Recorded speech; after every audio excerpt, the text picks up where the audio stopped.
Hi, this is Regina.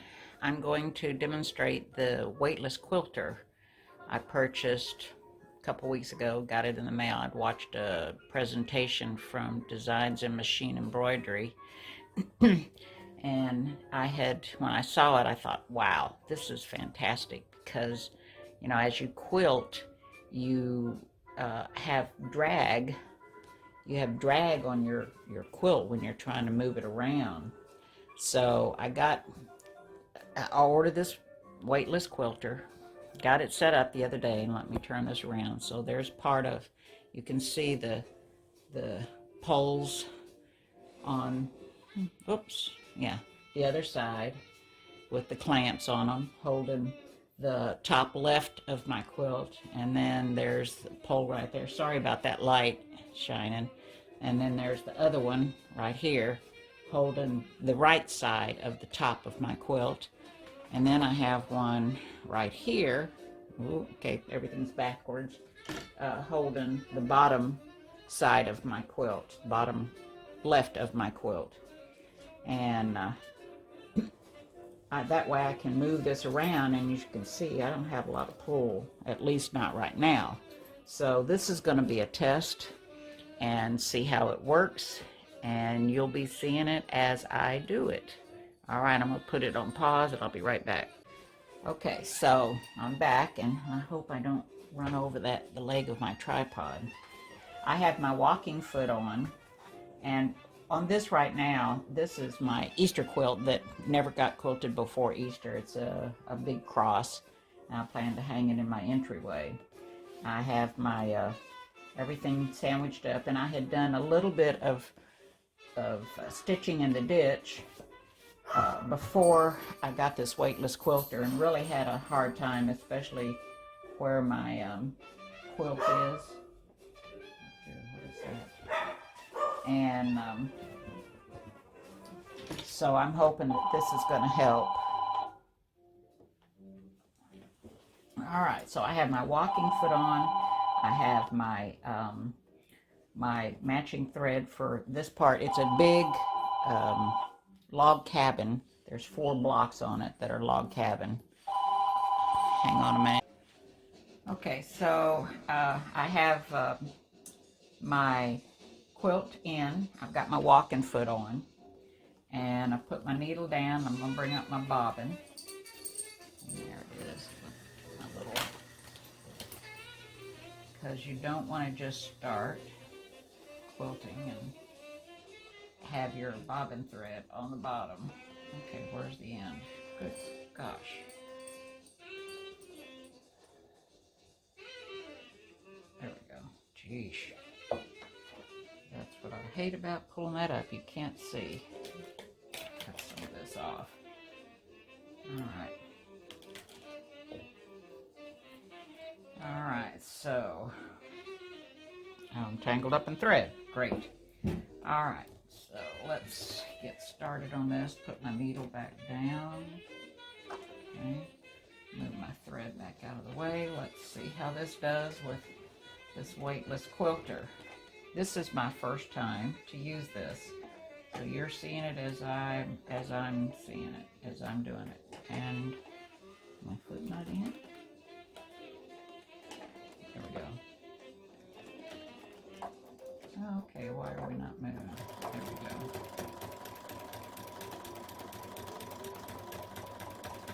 I'm not a fast sewer, and I don't like having that walking foot on there. Some people use it and love it, and I just don't like it. Okay.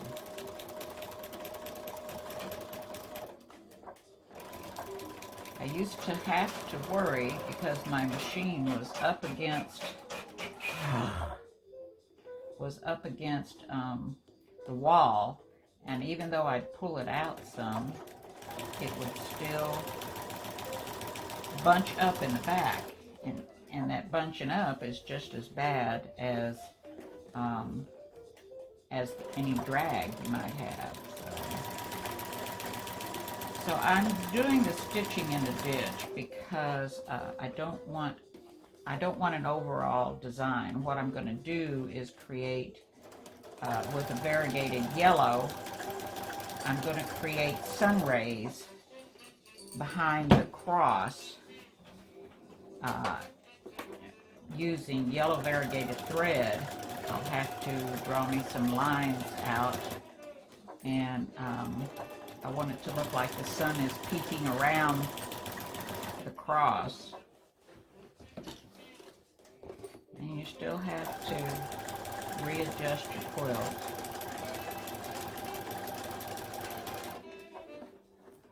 And I have a Sew Steady table under here because I have back trouble, so I like to keep this quilt up higher. Keep the, so I don't have to do as much leaning over. I think I need to lengthen my stitches.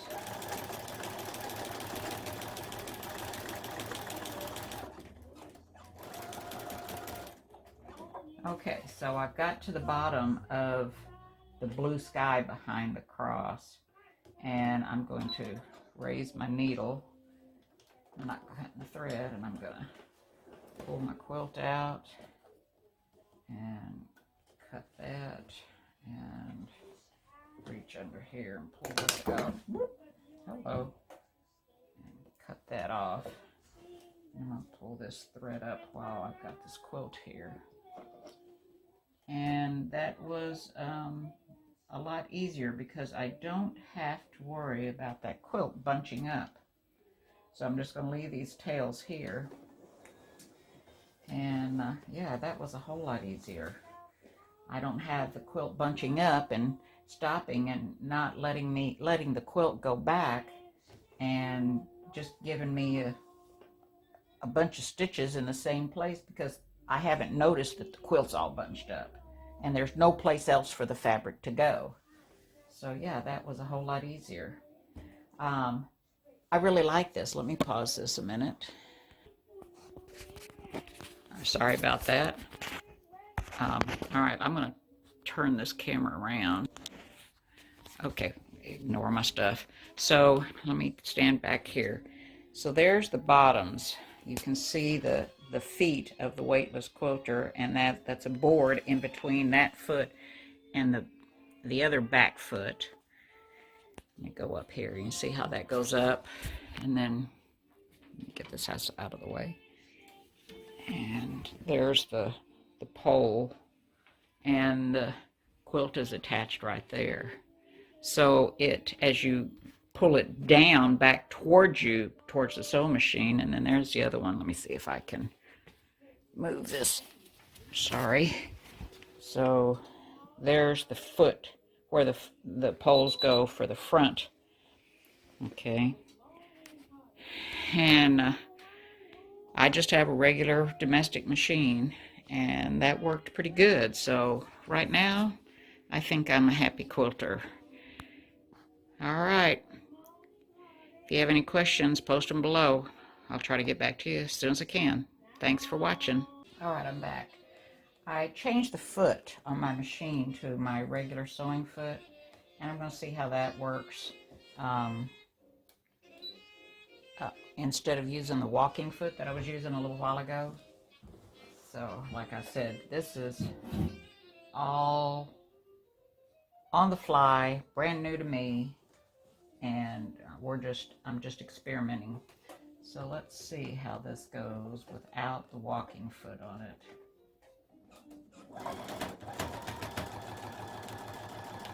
Oh, that's much better.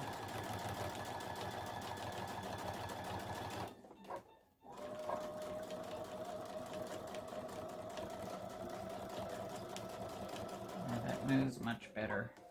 What is it about the walking foot that just doesn't seem to be as smooth?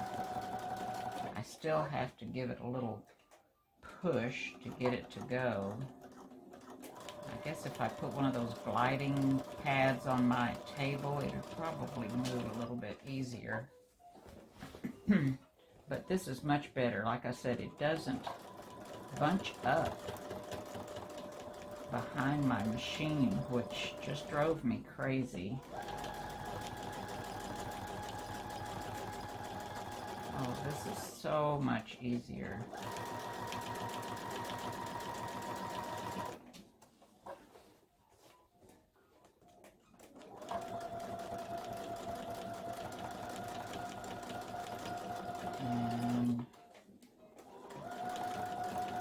wow. Yeah. All right, a couple stitches up, pull up. Yeah, much better, much better. I like that a whole lot better. All right, so now we know the answer. No walking foot, regular foot. At least for me, it works better. And a weightless quilter.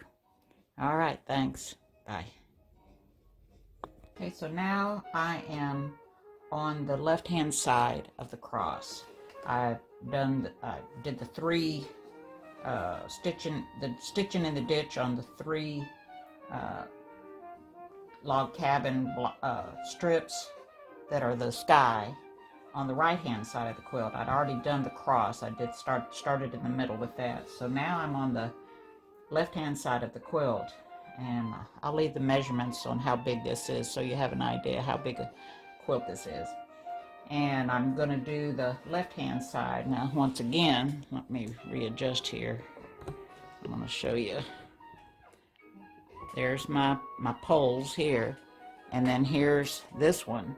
And as you can see, it's pulled in. It's pulled in a little closer to me because I've got this part of the quilt pulled over so that I can do these three strips right here. And then I'll end up having to turn the quilt around after I've stitched these three little pieces, which I can do that easily by hand. And then I'll turn everything around and rehook it up, and then do the logs over on the other side of the quilt, the top part of the quilt. So let's see here. Let's see how this works.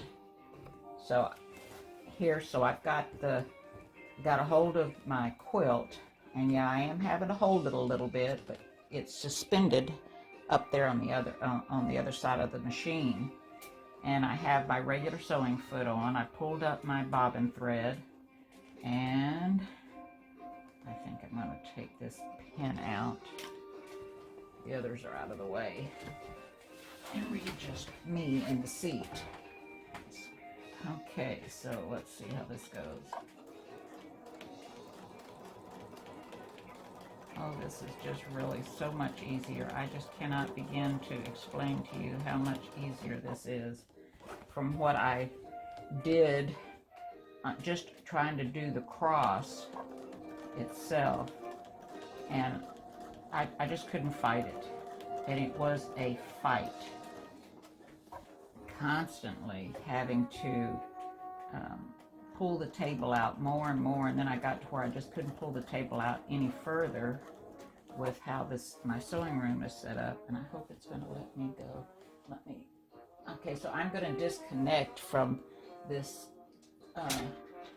this rod system on the other side and let that fall down. There we go. Yeah, that works better. So I still have the two poles connected behind the machine, but I've disconnected the one on the front left. Oh my goodness. I don't know how I did not hear about this a long time ago, because I understand they were at the Houston Quilt Festival the last time it was here, or the time before that, and I spent 3 days there and never saw it. This is really a great invention,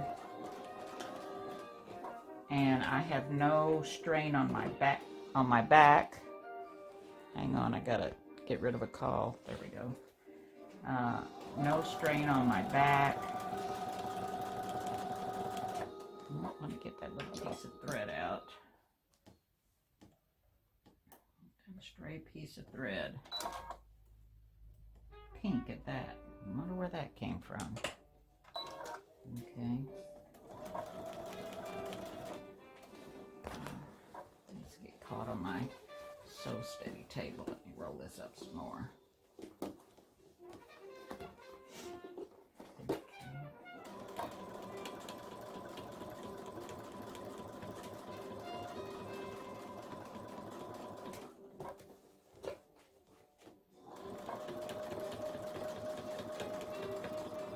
So I don't have any fabric any of the quilt bunching up behind me. It's all just being suspended by the Weightless Quilter poles behind the machine, so it's not bunching up.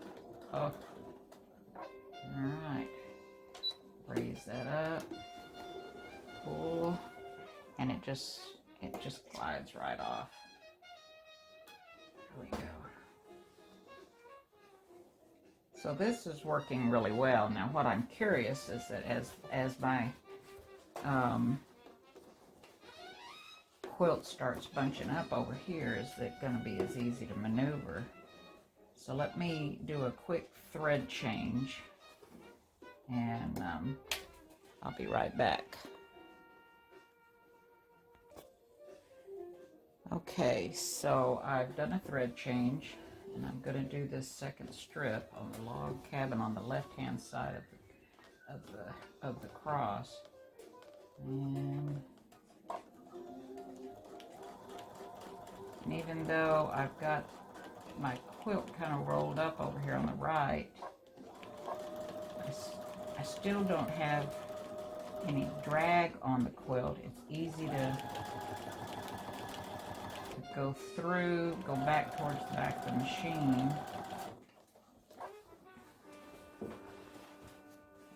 Just here.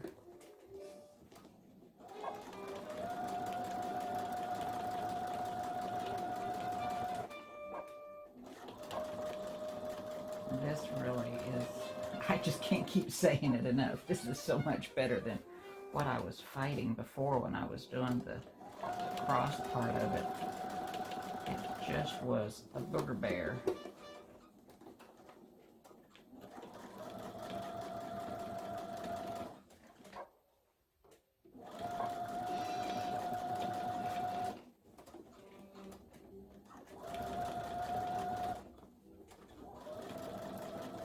Look at that. Okay. Yeah, even though I got a little off on that one. You never see it. Teensy little bit. All right, so we've got one more strip to do. All right, I've made my thread change, and I have this one last strip of blue here, and I'm getting this done in half the time that it took me to do the cross. Just is amazing. Hold that up.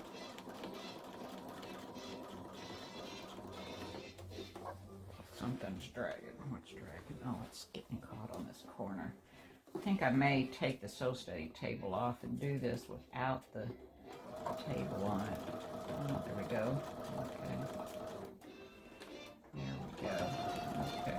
Got this one. Doing great.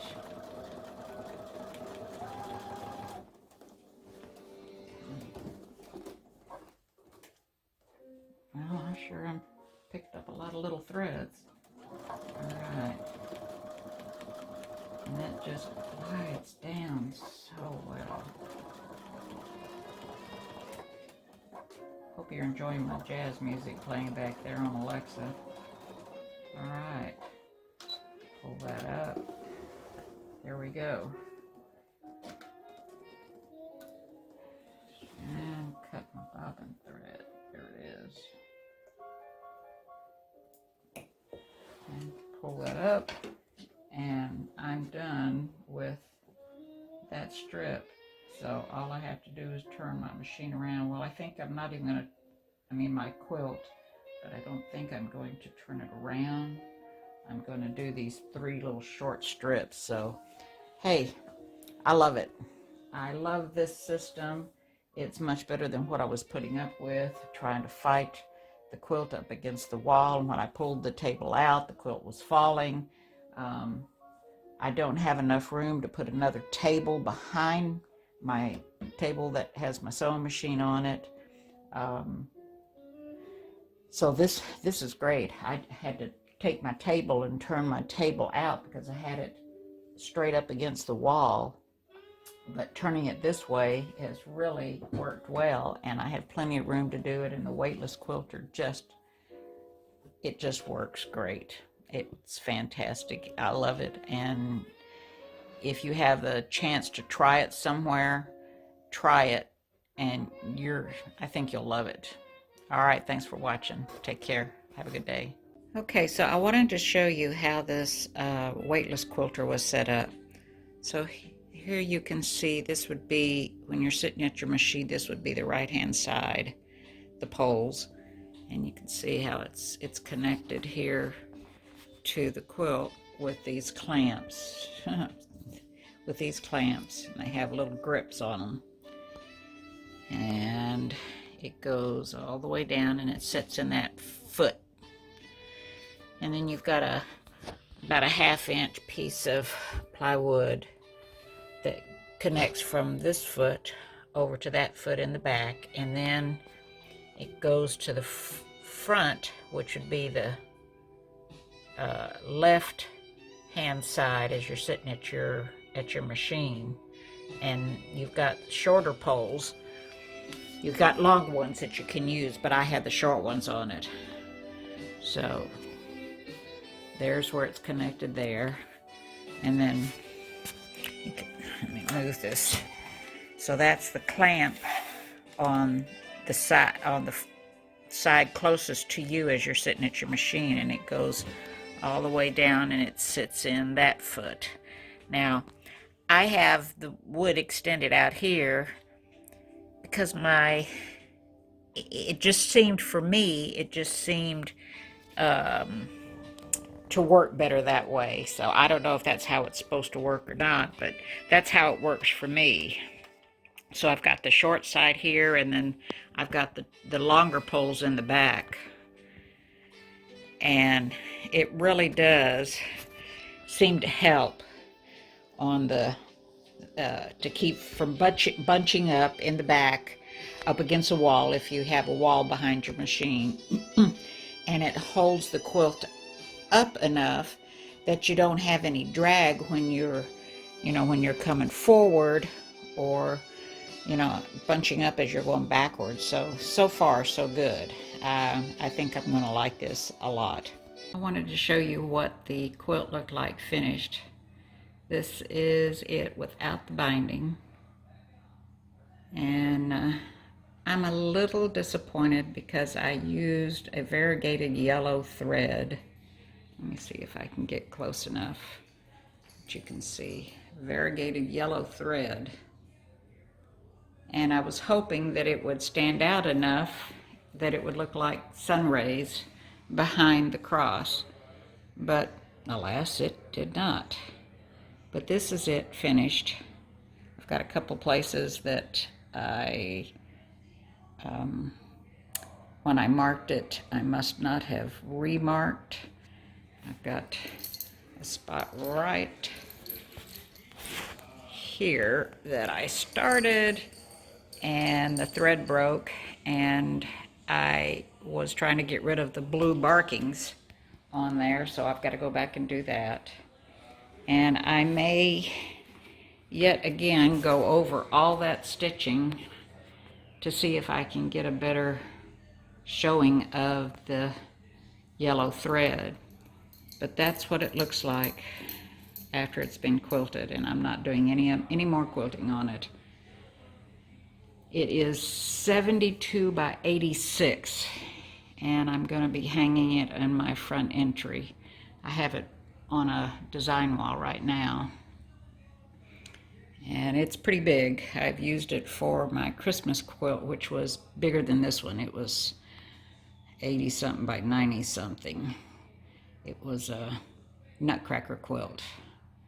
So having this Weightless Quilter really did make this whole process of quilting a lot easier, and I'm glad I bought it. I'm glad I invested in it.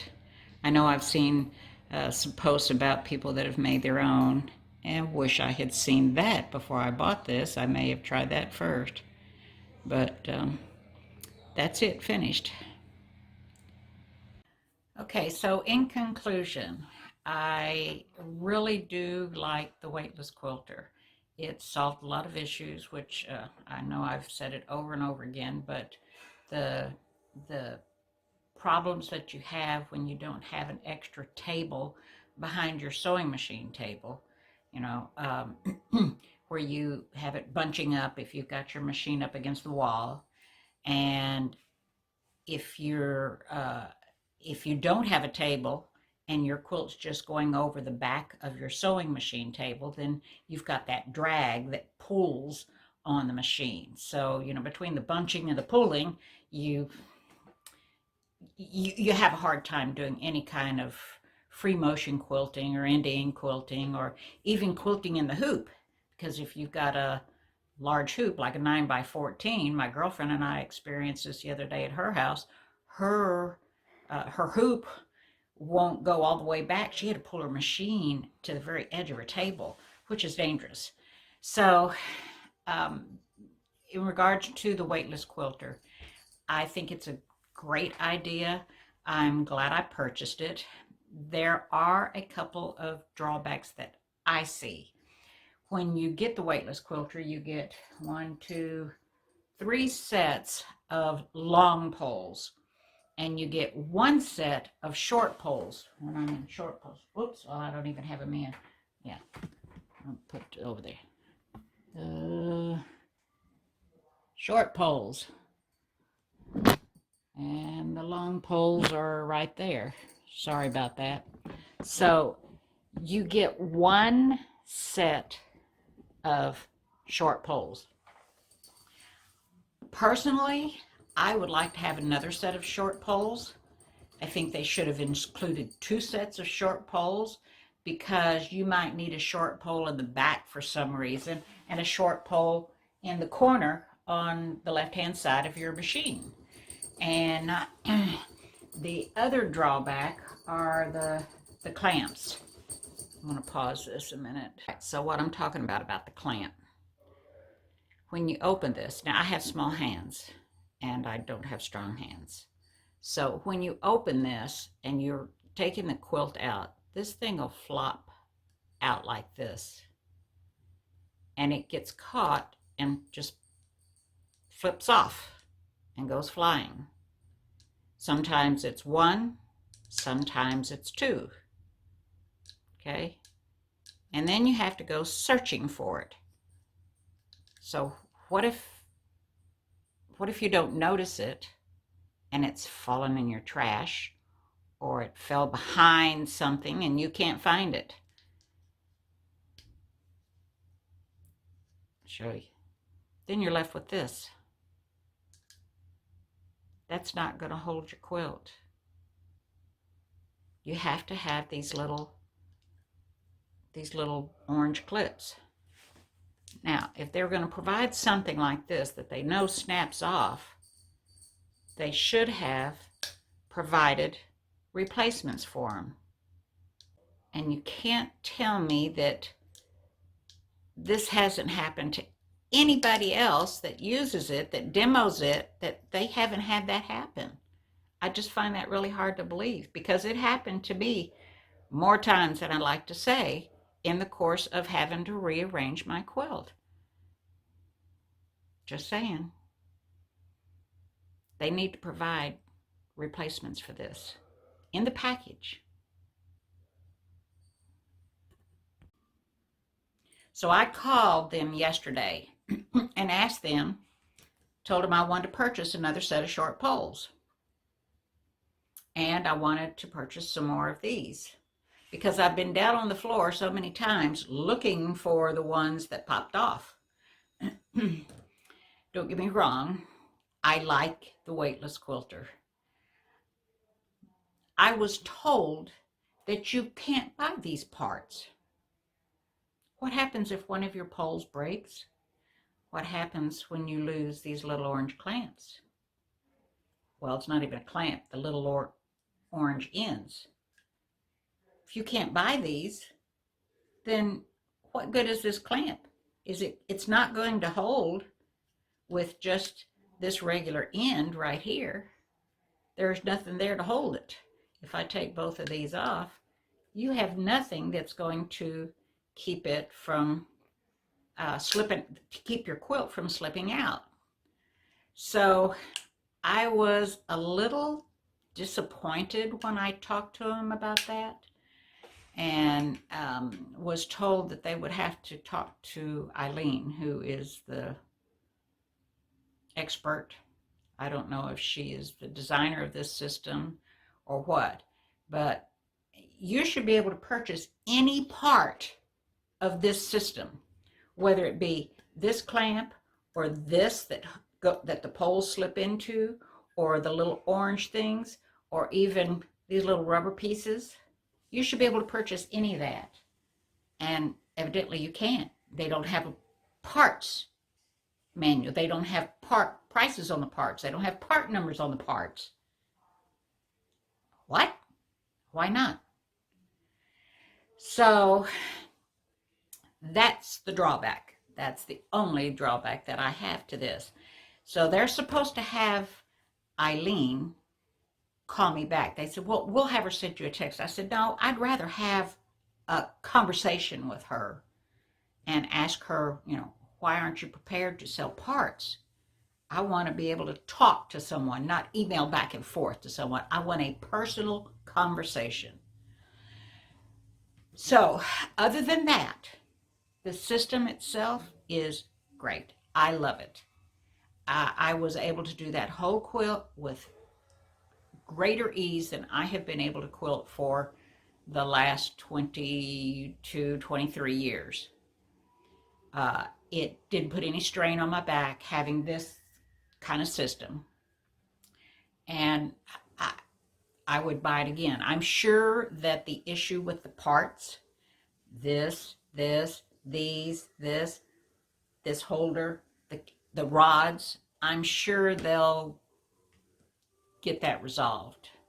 And I will let you know if what kind of response I get to my questions.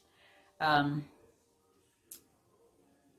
still buy it, because if they can't provide the parts, I can go to Lowe's or Home Depot or something like that and get clamps to replace this, and they'll lose out on the purchase.